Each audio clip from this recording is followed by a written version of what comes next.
संस्कृति लाइव में आपकी आवाज है।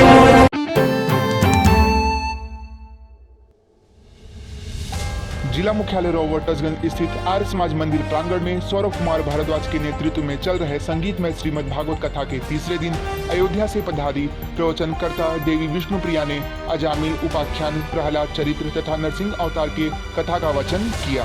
वहीं कथा के अनुसार ज्ञानेश्वर द्वारा प्रहलाद चरित्र वहाँ ध्रुव चरित्र की झांकी भी सजाई गई। तीसरे दिन की कथा का समापन मुख्य यजमान रतनलाल गर्ग और उनकी धर्मपत्नी अनारकली देवी द्वारा व्यासपीठ और श्रीमद् भागवत कथा के पूजन आरती के साथ किया गया। इस अवसर पर भारी संख्या में उपस्थित भक्तों ने कथा का श्रवण किया। आर्य समाज मंदिर में आयोजित 7 दिवसीय श्रीमद् भागवत कथा के बारे में बताएं और इसका क्या उद्देश्य है। मैं इस भागवत कथा का सौभाग्य से मुख्य यजमान बना हूँ। ये मेरा सौभाग्य कि मुझे ऐसे सेवा करने का अवसर प्राप्त हुआ है। ये कथा 15 दिसंबर से शुरू हुई है और 21 दिसंबर तक ये कथा का आयोजन है और बहुत अच्छी तरीके से कथा हो रही है। बहुत भीड़ आ रही है। भीड़ को देखते हुए ये साबित हो रहा है कि यहाँ पर जाना कथा श्रोताओं की बहुत ही एक संख्या है। लोगों का ध्यान धर्म की तरफ है। मेरा उद्देश्य यही है, कथा का उद्देश्य यही है कि कथा धार्मिक आयोजन छोटा हो बड़ा हो, सबका उद्देश्य एक ही होता है कि घर में, बाहर, देश में, मोहल्ले में, नगर में सुख शांति बनी रहे और गरीबी ना रहे, देश में बीमारी ना रहे, उसके बाद सबका जीवन सुखमय हो और हमारे जो बाल बच्चे हैं, जो देश का भविष्य है, वो संस्कारित हो।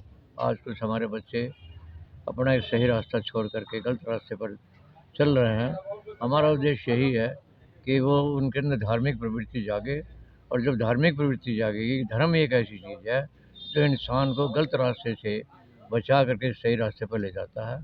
तो उद्देश्य इसका केवल यही है और इस उद्देश्य से मैंने अनुभव किया है कि मैं 18 साल या रामचरितमानस महायज्ञ होता है, उसका बहुत प्रभाव पड़ा है और आज ये जो भागवत कथा हो रही है इसका भी बहुत असर पड़ेगा और हमारे बहनें हैं, हमारे भाई हैं, हमारे बच्चे हैं, ये सब सही रास्ते पर चलेंगे और सही रास्ते पर चल करके अपने परिवार को सुखी बनाएंगे।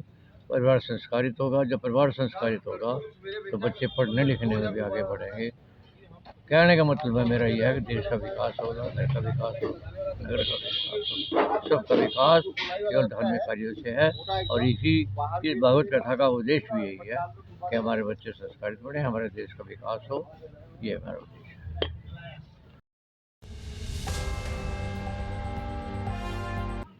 ओम सच्चिदानंद रूपाय विश्वोत्पत्त्यादिहेतवे तापत्रय विनाशाय श्री कृष्णाय वयं नमः।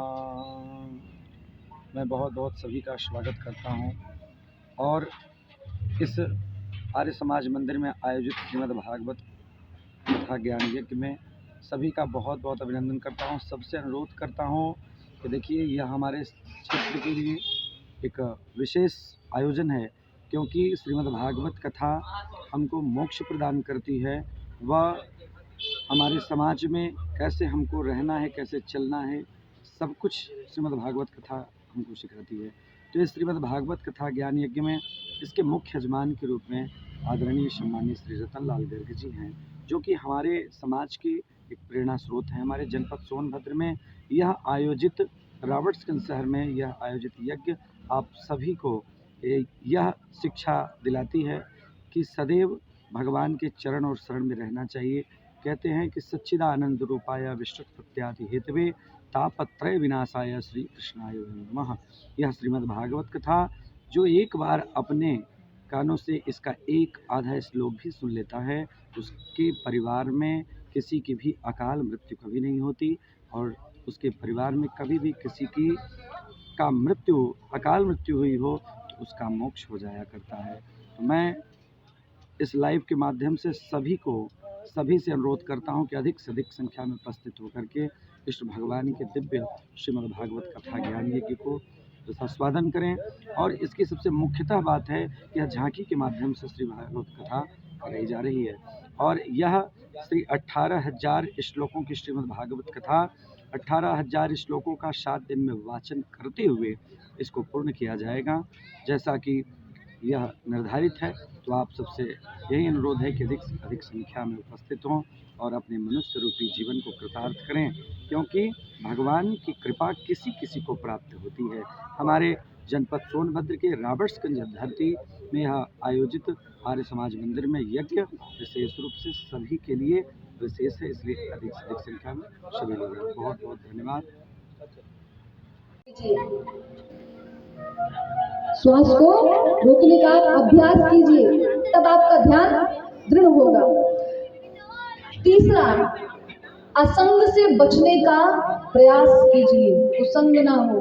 अगर वो होगा तो आप कितना भी प्राणायाम करिए, आसन सिद्ध कीजिए, मन भटक के अपने साथी संगातियों के पास ही जाएगा। जो बुरे कर्म में लिप्त है, अगर उनसे आप अच्छा कर्म कराएंगे तो उनका मन बार बार अपने किए गए कर्मों के पास ही जाएगा। और चौथा, जितेंद्रियों को अपने वश में कीजिए। ये 4 चीजें जो कर लेता है उसका ध्यान प्रभु से कभी भटकता नहीं है। तो इसको अपने जीवन में उतारने का प्रयास कीजिए। और फिर